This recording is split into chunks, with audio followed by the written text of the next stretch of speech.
Орон үзэгчтэй эх орон телевизийн авралын шүхэр нэвтрүүлгийн 9 дугаар сарын 2 дахь дугаар та бүхэнд хүрэхэд бэлэн боллоо. Ингээд эх орон телевизийн хойморт гэлэн лам тишг сүрэн өргөдөн ирсэн байгаа. Ингээд танд нүчийн мэндийг хүргэе. За баярлалаа. Тэгээ нийт телевиз үзэгчтэй ч гэсэн нэрээ мэндийг хүргье. Өнөөдөр битэрийн ярилцах зүйл бол майны тухай. Мөн хүний сүл тиймэр. За тэгээд хараалжтай мөнх усыг үзүүлсэн хүн одоо хэрхэн зөв зан үйлийн одоо хийх ёстой юм бэ гэсэн энэ сэдвүүдээр бас танд одоо ярилцъя гэж бодлоо.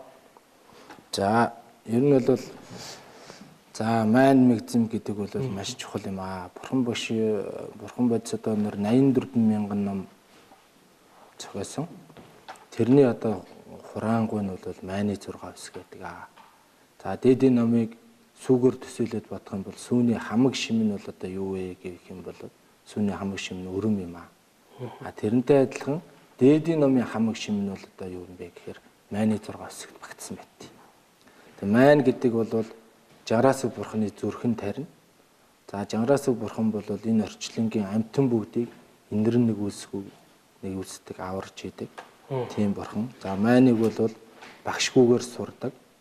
Майныг бол заавал одоо уншиж байгаа хүн энэ лүн банкын аван барина гэсэн юм байхгүй нийтийн байдаг. Тэгээд майн бол маш их тус эрдэмтэй юм аа. За тэгээд майныг бол майн одоо өдөрт нэг ирэх майн уншаад байсан хүн бол мөнх усыг үзүүлсний дараа бол сайн төрлийг олуулж өгөөч гэж ном уншуулах хэрэггүй.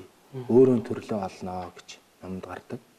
За майныг өдөрт 10 ирэх майн уншаад байсан хүн бол за ер нь бол 7 үеэр энэ одоо ертөнцийн одоо сайн сайхан амьдардаг. Мөнх усыг үзүүлснийхэн дараа 3 мозаийн төрдөг гэж номд гардаг. За майныг бол тэгээд 6-аас 7 сая майн уншижсэн хүн бол одоо энэ биеэрээ отож болно гэж номд гарсан байт. Тэгэхээр бол бид хүн бол майныг бол одоо нийгэмд хүмүүс бол ингэж ойлгодог л доо. Нас орсон хүний дараа араас л уншдаг одоо үсгээ энэ тарин юм аа. Тэгэхээр бол зүгээр үедээ бол майн унших болохгүй гэж ойлгоод байгаа. Энэ буруу ойлголтыг л одоо сайн ойлгож майныг сайн унших хэрэгтэй. Майн уншихын тус эрдэм бол буман тус эрдэмтэй.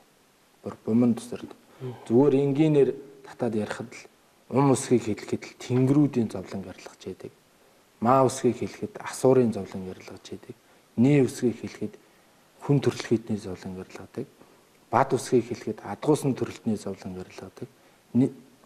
Мээ усгийг хэлэхэд бердийн төрлийн амьтны зовлон гарлагдаг.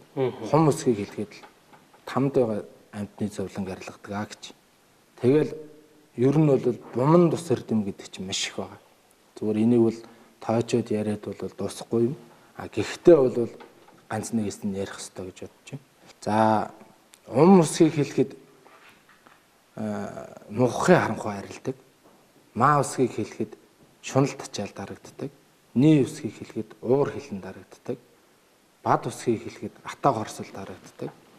Мээ усгийг хэлэхэд амаг дэрэнгүү дарагддаг. Хум усгийг хэлэхэд нисванс бүгд арилна гэж байгаа.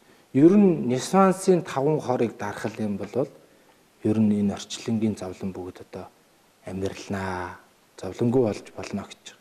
Тэгээ бид хүн бол мухаг харанхуугаасаа болж мэдгүйгээсээ болж маш их нүгэл хилэнц хийдэг, маш их зовх шалтгаанаа гаргадаг. Тэгэхээр бол мухаг харанхуй дарагдах чухал. За тэгээд шунлаасаа болоод 100 хүрэхгүй наснд 1000 жилийн хөрөнгөөр ах гал юм цуглуулаад байдаг, яваад байдаг. Шунлаасаа бол маш их зовж гин. Шунлаасаа болж одоо улгаа дээрэмч хийж гин. Шунлаасаа болж залмигч гаргаж гин. За тэгээд баахан юм цуглуулчаад тэрнийг харах, хамгаалах гэдэг зовлонд учраад байгаагаа мэдрэх хэрэгтэй бид. За тэгээд уур хилэн гэдэг бол ууртай байхдаа хүнд эвгүй үг хэлж гомдоож гин. Ууртай байхдаа хүн цохиж авч өгдөг ч юм уу. цөхөөдтэй шорон оронд ороод ингээд эвгүй байдалд ороод байна л да. Энэ эдрийг мэдрэх ёстой. Тэр эднэрийг энэ Нисвансын 5 хорыг одоо дарддаг юм юу вэ гэвэл майны 6 бас юм аа л гэж. Мань хөгжинө гэж ярьдаг тийм ээ. Ингэхээр одоо бас ер нь бол май бид хүн бол майн хөгжөөдөг. Майныг бол чанга унших юм бол одоо шар бадхан гэж шар бадхан гэж байна шүү дээ. Тэрнээс болж одоо өвчин үүсэж байна гэж. Тэгэхээр бол майныг их чанга унших юм бол бадхан өвчин арилна. Аялгуулан унших юм бол шар өвчин арилна гэх мэтчлэнгээр тус эрдэм бол маш их байгаа учраас тэр тэгээд бол майн хөгжөөдөг байсан. Өгдөөцсөн маань бол орой болгон уламжлалтай орой болгон хотл айлуудаар цуглаад бөөгнөр суужгаад майнаа хөгжөөчөөд тэгээд одоо ингээд тийм уламжлалтай байсан. За тэгээд майн бол майныг бурхан багш хэлсэн байт юм л да. Майныг их хүнссэн хүнийг миний сахиусууд балан дээр шавсан зүгийн мэт хамгаалнаа. Энэ орчлон дээр ямар ч зовлон үзүүлэхгүй гэж хэлсэн байт. Тэгэхээр ер нь бол майнаа сайн унших хэрэгтэй. Тэгээд одоо майн уншаад байх юм бол бид хүн зовлонгүй болно. Ер нь бол зовлон багтнаа л гэж ойлгож болох юм да. Ер нь энэ тэнд хөтөө хатаан тэрэж явахад айл буухад бол хөтөөний хөгшөд өвгөд их майн уншдаг тийм ээ. Тэр хэрэгүүлээд майн их уншиж байгаа энэ дүр зураг бол монголчуудын айл өнцөг болгон бүртэл тэр нь харагддаг л да. Майны тухай ойлголт бол юм байна. Сүл темперийн талаар бас хүн болгон сүл темпер байх уу? Аюу тэглэг байх уу? За би боддیں۔ За номдорч гарч байна. Ер нь бол зүгээр энэ юм байна. Хүн ер нь энэ орчлон дээр бол амтэн бүхэн л амар амгалан сайн сайхан явахыг хүсэж байгаа. Тэгэхэд бол одоо яах ёстой вэ гэхээр бид бүхэн бол буян нүгэл дээр дөлдөөдчл амьдрт юм байна л да. Тэгээ буян урд төрөлдөө хийсэн буян энэ төрөлдөө хийсэн буян байвал сайн сайхан амар амгалан яваад байдаг. За урд төрөлд хийсэн нүгэл энэ төрөлд хийсэн нүгэл байх юм бол бас одоо ажил төрөл нь бүтлгүүддэг. За урд төрлийг хийсэн хилэнц нүглээр янз бүрийн муу үйлдэл авчирдаг юм байна л да. Тэгээд ер нь тэрнээс гадна бол энэ орчлон дээр 3 юмнаас балгамжлах хэрэгтэй байна гэж би бодсон. Нэгдүгээрт бол хүнд бол заавал сүлд хиймэр байд юм байна. Сүлд хиймэр гэдэг юм дориотчхороо одоо бас балдгүй юм байна гэж. Хоёрт нь бол нэгдүгээрт сүлд хиймэр, хоёрдугаарт нь хараалж чадах, гуравт нь мөнхсийг үзүүлсэн хүний тухай бас одоо үзүүлсэн хүнийг төрлийн олоолохгүй балдгүй юм байна гэж. Тэгээ энэ гурыг жаахан задлаа ярий гэж бодлоо. Ер нь бол сүлд хиймэр дориотсон хүн яа тийм бэ? За ямар шинж тэмдэг илэрх вэ? Тий. Ямар шинж тэмдэг илэрх вэ гэхээр заавал лам дээр очиод үзүүлэхээр сүлдчин дориотсон байна гэхээр сүлд дуудлах хэрэгтэй юм уу, яах хэрэгтэй юм бэ? Тэгээд 6 ном судар дээр сүлдэн дориотно гэхээр сүлд дуудлах хэрэгтэй юм уу? Би бол тэгж бодохгүй. Ер нь сүлд дориотсон хүн бол нэг 4-5 шинж илэрдэг. За нэгдүгээрт бол их чочимтгой болдог. За хоёрт нь гэвэл жаахан хар дар зүүднөр эгүүтдэг. За гуравт нь гэвэл жаахан юмд өртөмтгий болдог. Дөрөвт нь гэвэл хүнд их гомдомтгой, мартамтгай, жаахан тийм сэтгэл санааны үед жаахан дур болгон тийм ээ. Сэтгэл санааны үед жаахан дарамттайч гэх юм уу нэг тийм эвгүй болоод төрдөг. За тэгээд би хаа жаахан өвдөд яг юу өвдөд байгааг нь мэддэхгүй эмнэлэгт очиод үзүүлэнгүүд шинжилгээ энэ төр нь буруу гараад ингээд байвал одоо тэр хүн бол заавал сүлдийн дуудуулахгүй болохгүй байна. Сүлд тиймэрийг бол сайн дуудуулах хэрэгтэй. Тэгвэл заавал одоо лам дээр ч сүлд дуудуулах хэрэгтэй юм уу? Сүлдийг дориотуулахгүй байж болдгоо юм уу гэж. Гарч ирэн тийм ээ. Асуудал гарч ирнэ. Сүлдийг дориотуулахгүй байж болно. За сүлд юунаас болж дориотдаг вэ гэхээр ер нь бол орой үтш хамаагүй гадуур дотор орой үтш явж байгаа юмнаас айж очих, юмнаас гинт айхж очих. За тэгээд дэв бузартай элдв зүйлийн юм дээгүүр очих. За тэгээд одоо юу гэдэг ер нь тэр хувцсан нарыг маш дээш нь малгай бүс. За тэгээд өөрийн дотор хувцс, мак, подолог цамцыг их ариун байлгах хэвээр. Дээр тавьдаг, малгайгаа дээш нь. Эмгтэж байлгаагүй. Тийм ялгаагүй.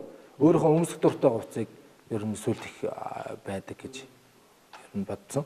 А тэгэхээр хувцаа бол их сайхан эмгцэгцтэй. замраатай байх хэрэгтэй байна л гэж. За хараал гэж юм байна. Хараал тэгээд сүл темир дээр болохоор бас заавал одоо лам дээр одоо хэмээ сүл темир нь одоо байхгүй болцсон сүлдгүү хэмэрэг болцсон байгаа юм бол заавал одоо лам гандан хэд дээр ч одоо сүл темир дуудах. За доройтсон тохиолдолд бол одоо очихоос өөр зам байхгүй. Сүл темир доройтсон юмнаас нэг айж очиод байдаг. За тэгээд одоо элдв зүйлийн муу зүүлээд яах юм бол ер нь бол хүн ихэнхдээ сүл доройтсон хүн бол нас барсан хүн их зүүдэлдэг. Тэгээд нас барсан хүн зүүдлээ их зүүдлээ тэрхээр монголчууд маань буян нэхэд байна гэж ойлгоод байдаг. Буян нэгтгүү гэвэл нэгтэг. Гэтэл ер нь өөрөө бол сүлдэн доройтсон байгаа л шинжилэл илэрээд идэв. За тэгээд та бүхэн манаас сайн бодож болгоогоод ер нь энэ шинжүүд илрээд байвал сүл темир анд дуудах үзүүлэгчид тэр мородохгүй юм байна тийм ээ. Хараал читгын хувьд бас. За хараал яагаад хүрдэг вэ гэж. Энэ ертөнцийн дээр бидний нүдэнд үзэгдэх маш олон амьтад байдаг. Тэнгэрүүд, газрын эздүүд, заалус гээл. Тэгэл одоо төрлөө олоогүй сүнснүүд маш байгаа, олон байгаа. Тэгээд тэнгэрт цагаан зүгийн тэнгэр, хар зүгийн тэнгэр гэж. Газарт одоо хар зүгийн газрын эзэн, цагаан зүгийн газрын эзэн, луст одоо бас гуравч лус байна. Хар лус, цагаан лус, хөх лус гэдэг. Энэ одоо хар зүгийн тэнгэр лусын хорлыг хараал гэдэг юм л да. Одоо хараал хүрсэн хүн ямар шинж илэрх вэ гэж. Хараал хүрсэн хүн бол нэгдүгээрт бол гар зүй үтнийг нэгтчдэг. Хоёрт нь ажил үйлс нь бүтгээ өрчдөг. За гуравт нь бол одоо аваарсалд орох, хөл гарах, хугарах, гэмтэх, одоо идэхгүй одоо хүнд одоо өвчин тусаад ирдэм л. Тэгээ энийг бол хараалыг хариулдаг им алга, хараалыг хариулдаг тариа алга, сүлдийг сэргээдэг им тариа байхгүй учраас энэ одоо хараал хүрсэн хүн бол ялт жаргагүй одоо засал, гүрэм засал одоо сахиусуудыг одоо дахих ёстой. Тэжээж одоо хараал харьдаг. Тэгэхгүй бол одоо бас одоо хэцүү байна.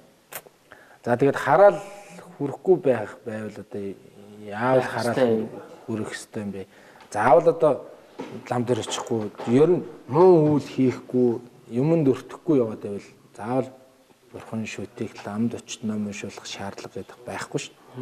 Тэгэхээр хараал бол эс өгснгийг авах, улгаа дээрэм хийснээс болж хараал хүрнэ, хүнтэй хэрүүл маргаан хийснээс болж хараал хүрнэ. За тэгэл одоо ер нь бол хүнтэй маргалдаж хэрэлдэх, улгаа дээрэм хийснээс бол хараал чадхандаа хүрдэн шүү. Тэгэхээр ер нь бол бид бүхэн бол аливаад бол эвтэй байх хэвээр. Ер нь бол буруу зүйл хийж болохгүй. Хулгай дээрэм хийх, буруу нүгэлт хийхгүй байх юм бол хараал ягаж хүрэхгүй. Тэгэхээр хамгийн гол нь эвтэй байх хэрэгтэй юм байна. За тэгээд гуравт нь одоо нөгөө юу байгаа шүү дээ. Мөхсөг үзүүлсэн. За бид хүн бол мөхсөг үзүүлдэг орчлон дээр төрцөө учраас хамаатан садан за эмээ өвөө гэд мөхсөг үзүүлдэг. Тэр үед бол мөхсөг үзүүлэх үедээ бол үзүүлсэн үед нь бид хүн бол шарил одоо бие нь бол оршуулчих чинь. За сүнс одоо оюун ухааны нь бол одоо зарим нэг хүмүүс бол төрлөө олохгүй 40 соног дотроо төрлөө олохгүй бас зовдөг. Тэгээд юмдаа хорогдоод бас одоо хорогдож байж байгаад эхлээд одоо дуу чимээ гаргадаг. Дараад нь одоо дүрстэй харагдаж энтер болдог. Тэгж байж байгаад ер нь биелсэн чөтгөр гэдэг юм бол төрлөө олоогүй сүнсийг л хэлээд. Тийм. Тэгэхээр бол яах ёстой юм бэ гэхээр ер нь түрүү хэлсэн шүү дээ анх майн уншихад майн гэдэг юм бол өдөрт нэг ирэх майн уншаад байсан хүн бол мөнхсийг үзүүлсний дараа энэ хүнийг сайн төрөлд оруулж өгөөч гэж ном уншуулах хэрэггүй. Өөрөө төрлөө олно гэж бурхан багш хэлсэн байсан шиг.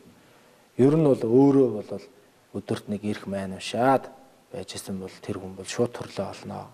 А хэрвээ одоо майн мэгзэм уншдаггүй, за муу үйлэнд одоо их сэтгэл, бие сэтгэл нь их дадсан. За тэгээд одоо ямар ч шүтлэггүй тийм хүмүүс бол одоо төрлөө олоход хэцүү байгаа. Тэр тиймэрхүү хүн араас нь одоо хойтох гэдэг дээр үед ном уншдаг байсан. А тэр бол энэ янтаг хөгжин гэдэг ном буюу хойтох юм гэж ном байгаа. Тэр номыг бол заавал уншуулах шаардлагатай. Тэгээд одоо нийгэмд бол тэгэл одоо гандан ном бичүүлэл одоо тийм ном уншвал гэсний уншуулчаал тэгэл ер нь яг хойтох гэдэг юмыг зарим төдийлөн сайн мэдэхгүй байна уу даа л гэж бодоод байгаа. Тэрэн дээр жаахан тийм юм анзаарагддаг. Тэгээд хойтохын ихэнх хүмүүс мэдж байгаа, зарим мэдэхгүй хүмүүст нь одоо бас хэрэг болох юм болоо гэж одоо ярьчлаа. Та ер нь шашин гэдэг зүйлийг товчхон тодорхойлж. За буддаа бол зөв амьдрахыг сургадаг болохоос ер нь бурхан багшийн сургаал номд бол зөв амьдрахыг л сургадаг. Лам хүмүүс бол ер нь бол одоо нийгэмд энэ одоо шишин шүт яг хүмүүст бол одоо энэ орчлонгийн хуулийг л заах хэрэгтэй. Энэ орчлон дээр одоо ингэж ийм хийвэл, ийм бодвол, ийм хийвэл нүгэл, ийм буян гэдэг юмыг хэлж өгөөл байж ах хэвэл хүмүүс.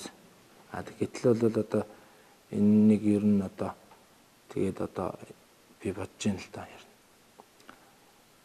Би хүмүүсийг одоо ер нь бурхан багшийн сургаал, далаа хөшийн сургаал номлолыг бас өөрөө үдсэн номноос бас ингээ хараад ганц нэг ишлэл сургаал өгнүүд буддаа цэг имэн гэдэг пэйж утсан дээр тавьдаг. Буддаа цэг имэн гэдэг пэйж утсыг бол 133,200 хүн өнөөдрийн байдлаар дагсан байгаа. За тэр дээр бол ер нь л одоо яаж зөв амьдрах ёстой юм бэ гэдгийг л тэр пэйж утас буддаа цэг имэн гэсэн сайт дээр маш олон хүн бас дагсан байна тийм ээ. Сайт дээр л ер нь гаргаа явж байгаа шүү дээ. Монголчууд маань яг өнөөдөр энэ бурхан шашнаар яг зөв шүтэж чадж байна таны ингээ харж байгаагаар таны бодлоор зөвхөн хувь хүний бодол. За хувь хүний бодлоос ер нь бол бурхан багш ер нь нэг л юм ойлгох хэрэгтэй юм байна гэж бодож байгаа. Нүгэл буян гэдэг юмыг л ойлгох хэрэгтэй. Нүгэл гэдэг нь юу юм бэ гэхээр л нөгөө шунах, дачаах, уурлах, хэлэгнэх одоо юу гэдэг буруу сэтгэлийг, муу сэтгэлийг нүгэл гэдэг нь. Буян гэдэг нь юу юм бэ гэхээр л буян гэдэг нь бол бусдад туслах, сайн сайхныг бодох, санах юм уу? Бусдыг хайрлах, хүндлэх, бусдад туслах, чин сэтгэлээс ажиллах тэрийг л буян гэдэг. Тэгэхээр энийг бол одоо буян одоо хэрвээ байх юм бол одоо тэгж ингээл сайхан амьдраад байдаг. Буян хэрвээ байхгүй бол хичнээн өндөр боловсралтай байсан ч, хичнээн өндөр цалин авдаг байсан ч, хичнээн их өв одоо залгамжилж авсан ч ер нь тэр бол тогтохгүй ингээд гарчдаг. Хэрвээ одоо зарим их хүмүүс одоо их өндөр цалинтай ажиллаад байдаг, хэвээр амьдрал нь хэвээрэл байдаг.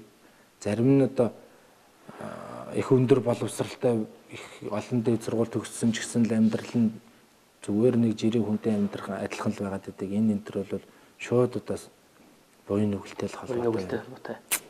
Тэр нь бол монголчууд бид нэр бол буян сайн хийх ёстой. Буян гэдэг бол бусдад чин сэтгэлээс буян хийхэд одоо яах ёстой юм бэ гэхээр өглөг өгөх ёстой гэж.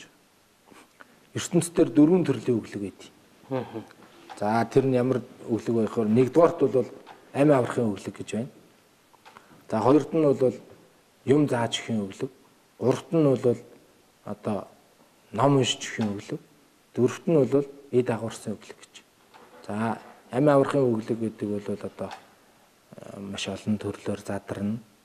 За өвдсөн хүний дээр ямарад энэ зааж өгдөг ч юм уу, хоёр нэгэн амтэн зодтолтоод ижил тэрийг салгах ч юм уу тий. За тэгээд юм зааж өгөх гэдэг бол маш чухал юм байна. За тэгээд одоо юу гэдэг юм те одоо нэг загас өгснөөс загас барих аргын зааж өг гэдэг шиг тэгэх юм бол нэг юм сурчих юм бол тэр сурсан юмараа насаараа амьдардаг. За ном уншиж өгөхийн өглөг гэдэг бол бид хүн бол ном унших гэхээр ламнарл ном уншдаг гэж ойлгодог. Тийм биш ээ. Майн мэгзмээ уншаа, майнаа унш. Майн их унших юм бол одоо майныг юу гэж бодож унших хэрэгтэй юм бэ гэхээр зөвхөн далаа гүшин маань хэлсэн. Хурууныхаа хээг илтлээ майн уншсан ч сэтгэлийн бохор арилааг бол тусгүй гэж. Тэгэхээр одоо юу гэж юм гэхээр сэтгэл дотроо ганцхан одоо бие аз жаргалтай болох хэвээр бид бүхэн одоо манайхан гэж өөрийгөө хуваа гэсээсэн тийм бохир сэтгэлтэй байвал одоо тусахгүй юм а гэж. Тэгэхээр одоо майн уншихдаа юу бодох вэ гэхээр миний майн унсны буйнаар Жанграасүг бурхан миний өмнө огторгод бодтойгоор заларж ирлээ. Жанграасүг бурханы биеэс аршааны мөн чанартай гэрэл цацраад энэ орчлонгийн амтан бүгд дээр туслаа. Над дээр ч бас туслаа гэж бодоод тэгээд энэ орчлонгийн амтан бүгд амгалан жаргалан лугаа учиргалтгоо гэж майныг сайн бодож унших хэрэгтэй. Тэгээд майн уншиж явах үедээ бас за би тийшээ явах ажилтай маргааш тийм ажил бүтээн тийм одоо хүнтэй уулзна гэж юм өөр юм бодоод авах юм бол тусгүй бас. Шандид Вангийн бас хэлсэн байдаг. Бас төвлөрч одоо өөрийгөө тий. бүх зүйлээ одоо төвлөрүүлж тэгжээж унших хэрэгтэй. Тий. Ирэх барьсан нь олонч майн уншдгийн цөө юм байна. Майн уншдаг нь олонч бусдтай хойлдгүй цөө юм байна гэсэн байдаг. Тэгэхээр майн уншиж байхдаа бусдтай хойлж болохгүйгээр л амтан бүгдийг л амгалантай учруулах гэж байна гэж л бодож одоо сайн унших хэрэгтэй. Тэгэх юм бол тус эрдэмтэй.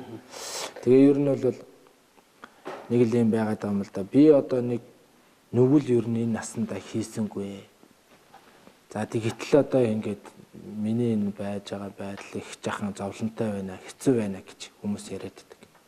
Тэгэхээр ер нь бол биеэр хийсэн нүглээс сэтгэлээр хийсэн нүгэл нь илүү их хүнд байдгийг шүү л гэж хэлмээр. Тэгэхээр бол юу гэж хэлж байгаа нэхээр сэтгэлдээ ямар ч хүний сэтгэл гэдэг үл эмнэг мөр шиг гэдэг. Тэрийг номхруулж тэрийг дардаг энэ бол дарахал маш чухал байгаа. Тэгэхээр тэр эмнэг мөр шиг сэтгэл яах ёстой вэ гэхээр баддаг байхгүй. Сэтгэлдээ энийг тэгчихсэн энэ муу тэр муу энэ нэг аль дотроо нэг юм муу юм бодоод тэр нь маш их нүгэл болоод байдаг. Тэр хийсэн нүглийг л одоо тооцохгүй байна л гэж. Тэгэхээр тэрийг сэтгэлэн сайн бариад ер нь сэтгэл гэдэг юм тэр эмнэг мөр шиг юм одоо тэр ташгин сэтгэлийг л барьж номготгож ер нь альваад чин сэтгэлээсээ хандах хэрэгтэй. Тэгжиж л одоо буйн нүглийн ялгааг л ойлгоно. Тэгэхгүй бол сэтгэлэн бариагүй тэр яад энэ яадын гэсэн тийм бодолтой. Тэгэл ер нь бол шашин бол тийм ийм бурхан гэж байхгүй гэл ингээ яриад байгаа тийм буруу үзэлтэй байвал ер нь бол энэ насандаа яг урд насандаа хийсэн буйнаараа жаахан гайгүй амьдарч болно. Хойшд дараачийн төрөлтөө бас хэцүү л гэж. Тэгээ нэг майны тухай нэг юу яа гэж бодлоо. Тэгээ ер нь бол одоо энэ майны тухай яриад хахаар хүмүүс маань бас нэг зарим буян сайхан даган байсаад буян хурааж зарим нь одоо бас буруу үзэлт байх удаа гэдэг үүднээс нэг би яриа гэж бодлоо. Нэг дээр үед нэг лам нэлээд настай лам үүдэн ном хурал сууж исэн. Тэгээд нэг дээрээс нь том лам бууж ирээд за лам буян их хурааж ийн удаа гэдгсэн. Юу шалих вдэ майн мэгзэмхэн уншаал сууж ийн гэж хэлсэн баг. Тэгээд тэр майн мэгзэм дээдийн номыг басамжилсан одоо нүглэр маш их олон галвын тамд унсан гэж ярьдаг. Тэгэхээр майн мэгзэм гэдэг юмыг бол тэгж басамжлах тэрийг одоо хэрвээ өөрөө уншихгүй байсан ч тэгж одоо муугаар ярих юм бол бас болохгүй шүү гэж. Тэгээд бол бас нэг юм бэвэдэл л да. Нэг үзмэрч нэг шавтайгаа явж исэн. Тэгээд нэг жижигхэн гэрээс тооноор ингээд солонготтой тасан байна л да. Тэгээд одоо энэ одоо ямар учиртай энэ айлд орё гэд. За нэг эмгэн бол байна одоо яагаад ингээд солонготтой байна гэд орсон. Тэсэн чинь нэг юм эмээ одоо майныг майны бадми хаан гэж уншаад байсан. Хум гэдгийг жаахан буруу хэлээд. Тэгээ одоо тэр үзмэрч хэлсэн байна л да. За та майны бадми хум гэдгийг шүү. Хаан гэж та буруу хэлээд байна гэдэг хэл засч хэлж өчөөд байжсэн. Тэг эмгэн хэлсэн байна. За би энэ одоо майны бадми хаан гэ насаараа унссан. Одоо насаараа унссан. Би насаараа худлаа унссан байна гэд халаглаад. Тэгээд майнаа засаад уншаад явсан. Тэгээ гарч явж байгаад нөгөө үзмэрчлэн эргээ харахтал тэр тооноор татчихсан солонгонд тасарсан байсан. Тэгээд үзмэрч бодсон. Буцаж ороод таних зүв байсан байна, миний одоо буруу байсан байна гэж хэлээд засаад уншуулахад л эргээл солонгонд татчихсан. Тэгэхээр энэгээр юу хэлэх гээд байна гэхээр ер нь бол чин сэтгэл. чин сэтгэл гэдэг юм байх талаагаас болдог. Тэгэхээр сэтгэлийн одоо тийм одоо хүч энерги гэдэг юм бол агуу мал гэж зөвлөшгүй. Тийм. Саяхан шөнийн 8-ны бэлэгцээ өдөр болж өнгөрсөн. Энэ өдрүүдэд бас монголчууд хүн болгон ном уншууж, ном хараад. Ер нь энэ шөнийн 8 гэдэг ер нь ямар өдөр болохоор монголчууд их дээлж одоо ирсэн түүхтэй юм бэ? Энэ шөнийн 8-ны өдрүүдэд бас зангуул болдог шүү дээ, тийм ээ? Энэ бол сард бол шинийн 3, шинийн 8, 15, 29 гэл одоо бэлэгт өдрүүд байна. Энэ өдрүүдэд бол нэг ном буюу уншихад бол тэр нь 1000 дахин өсдөг, үрждэг ийм учиртай. Тэгэхээр бол энэ ийм давтамжт өндөртэй өдрүүдээр ном буюу үйлдвэрлэх нь сайн л гэж. Маш их сайн одоо улам аривч хийсэн буйны улам их аривч маш. Тийм. Тэгээ ер нь бол энэ өдөр сайн, энэ өдөр муу гэдэг юмыг бол би нэг одоо боддгүй ш. Ер нь бол өдөр болгоо. Ер нь л өдөр болгоно л одоо адилхан. Өдөр болгоно л буян хий. Өдөр болгоно л майнаа биш. Майн гэдэг умманы бадмихум гэдэг 6 үсэг жилийн түүтгэрийг арилгана. Сарын түүтгэрийг арилгана. Өдрийн түүтгэрийг арилгана. Цагийн түүтгэрийг арилгана. Хорон зуурын түүтгэрийг арилгана. Ер нь цаг зав гаргах юм бол амдаа майн ушаал. Майныг хүнссэн хүнийг цагаан зүгийн сахиусууд ер нь балан дээр шавсан зүгийн мэт хамгаална. Энэ орчлон дээр ямар ч муу зовлон үзүүлэхгүй гэдэг ба шүү. Тэгэхээр ер нь бол үүлийн үр гэдэг юм маш нарийнаас нарийн байдаг. Тэгэхээр бол тэр одоо муу өдөр байлаа гэд буян ихгүй байж болохгүй. Сайн өдөр нь буян хийнэ гэдэж болохгүй. Угасаал айлч өдрийг адилхан барайл мань мэгзмэн уншаал байж хэвээр. Түрүү та буддаа цэгийн бас сайтын тухай ярьлаа. Хизээс ер нь эхэлж ин сайтаа эхлүүлв. Тэгээ 130 мянган хүн гэдэг бол бас баг тоо биш ээ. Дан ганц монголчууд дагж байна уу бас хэлийн чанадаас бас хавгж байна. Энэ телевиз үзэгчтэй энэ танаа телевизээр одоо дамжуулаад фэйсбүүкийн 133 мянган одоо дагагчтай та бүхэндээ энэ орчлон дад жаргалтай амар амгалан сайн сайхан байхыг одоо ерөөж бурхан бодисод ба нарын сургаал өгнүүд за түүний одоо ном зохиолоос ингэж оруулж байгаа шүү. Та бүхнийг энэ одоо фэйсбүүк дагсанд маш их баярж авч төгшөөл гэж хэлмээр. Хитээс гэр хийж за 2008 оноос сайт нэгээд ажилласан. За тэгээ 10 оноос хойш фэйсбүүк пэйж хөтлсөн. За энд бол бас тэгээд юу би ганцаархнаа биш л дээ манай хамтардаг лам нар байна. За бас цаана одоо бас сэтгүүлч.